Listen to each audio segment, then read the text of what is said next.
রেম্মা, গিজারে জল আসছে না। গিজারটা খারাপ রে মা, আজকে তিনটা চালিয়ে নে। আমি তো গরম জল ছাড়া স্নানই করতে পারি না। ন্যাকামো না করে নিজে এসে নিয়ে যা। তুমি একটা কাউকে পাঠাও প্লিজ। কেউ নেই।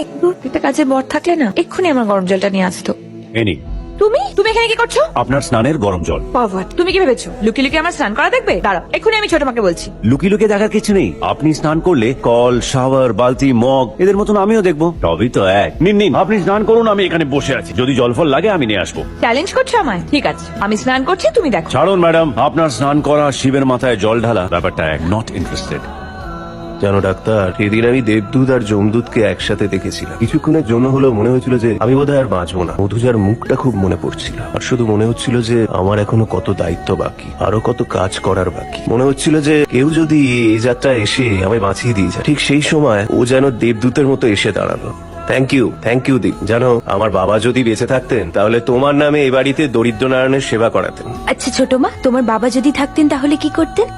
আমার বাবা মা কেউ নেই ঈশান, আমি অনাথ। স্যার, তোর তো এখন কোনো কাজ নেই। কচি করে আমার একটা কাজ করে দো ভাই। আমার জন্য সামনের দোকান থেকে দুটো সিগারেট নিবি, আর তোর জন্য 1 টাকার বিড়ি নিয়ে নিস। যা জানিয়া কি হলো ওরা? কি বলি? তোর জন্য সিগারেট নিয়ে আসবো? আমার বাড়িতে চা নিয়ে আসার একটা লোক, আর চা দেওয়ার আর একটা লোক, আর আমি তোর জন্য সিগারেট নিয়ে আসবো? হ্যাঁ, আমি আমেরিকান কফি খাবো, ব্ল্যাক কফি না ফিল্টার কফি আমি নিজেও জানি না। তাই আমার জন্য এই গোটা কফি শপটা বসিয়ে রেখেছি। আর তোর জন্য আমি সিগারেট নিয়ে আসবো। হ্যাঁ, দেখ, আমি আলু, পটল, ঝিঙে, কুমড়ো কোনটাকে কি বলে জানি না বলে এই গোটা দোকানটা এখানে বসিয়ে রেখেছি। আর আমি তোর জন্য সিগারেট নিয়ে আসবো। হ্যাঁ, এ দেখ, কোনটা ডিজেল কোনটা পেট্রোল আমি নিজেও জানি না। পিসিমণি যখন বলে গাড়িতে তেল ভরে নিয়ে আসতে, তখন গাড়িগুলো এখানেই নিয়ে আসি যাতে ওরা তেল ভরে দেয়। আর আমি তোর জন্য সিগারেট নিয়ে আসবো। হ্যাঁ, ওকে কিছু টাকা দিয়ে বিদায় করো, অনেক মার খেয়েছে বেচারা। ওকে পুরোটা দিয়ে দাও। স্যার সামলাতে পারবে না, 10 লক্ষ টাকা আছে। Sorry sir. কোথায় যাওয়া হচ্ছে? শিবাঙ্গী সাউথ ক্লাবে ওর বার্থডে পার্টি দিয়েছে। তোমাকে বলেছিলাম ছোট মা। বলেছিলে দাগগুলো যেন দেখা না যায়। ও মুছে দেবো তো? এই মুছে দে, মুছে বুঝতে দে। বলিনি জামার লেংথ এই দাগের নিচ অব্দি হবে। বাট ছোট মা, পার্টি তো। আগে হাঁটু ঢাকবে, তারপর হাঁটা শুরু করবে। হ্যাঁ ইয়েস ম্যাডাম। ঠিক আছে চলো। পারি একটা কথা বলবো ম্যাডাম, মানে অনেকক্ষণ ধরে জানতে ইচ্ছে করছে। বলো না। বলছি, আপনাদের ড্রেসটা একটু লম্বা হয়ে গেল না? পার্টিতে যাচ্ছেন তো? অ্যাকচুয়ালি কি বলতো, ছোট মা না ওসব ড্রেস পরা ঠিক পছন্দ করেন না। বুঝোই তো, আমাদের মতো কালচার ফ্যামিলিতে ওসব শর্ট শর্ট ড্রেস চলে না। ধরা পড়, আমি ওকে সামলাচ্ছি। আচ্ছা দীপ, হ্যাঁ ম্যাডাম। আরে এদিকে তাকাচ্ছ কেন? সামনে তাকাও, ধাক্কা লেগে যাবে তো। এই বাঁদিকে ওই স্কুলটা দেখতে পাচ্ছো? বাঁদিকে, হ্যাঁ, ওইখানে না আমি ছোটবেলায় পড়াশোনা করতাম। আর ওইদিকে দেখো ডান দিকে, ওইখানে আমি টেনিস খেলতে আসতাম। ওই যে বাঁদিকে তাকাও, বাঁদিকে ওইখানে একটা বাড়ির ছেলে আমাকে 10th স্ট্যান্ডার্ডে প্রপোজ করেছিল। এমন কেলিয়েছিলাম না ওকে। ডান দিকে না, ডান দিকে, ডান দিকে, ডান দিকে। আরে বাহ, ড্রেস জিজ্ঞেস করতে করতে আপনারা ড্রেস চেঞ্জ করে নিলেন? দেখতে পাওনি বলে কি আফসোস হচ্ছে নাকি? কি হচ্ছে? এমন করে কারোর সাথে কথা বলে? তুমি কিছু খেয়ে গাড়ির মধ্যে আমাদের জন্য ওয়েট করো। থ্যাঙ্কস। দেখেছো দাদু, তোমার মেয়েকে তোমার কাছে নিয়ে যাওয়ার জন্য কি সহ্য করতে হচ্ছে।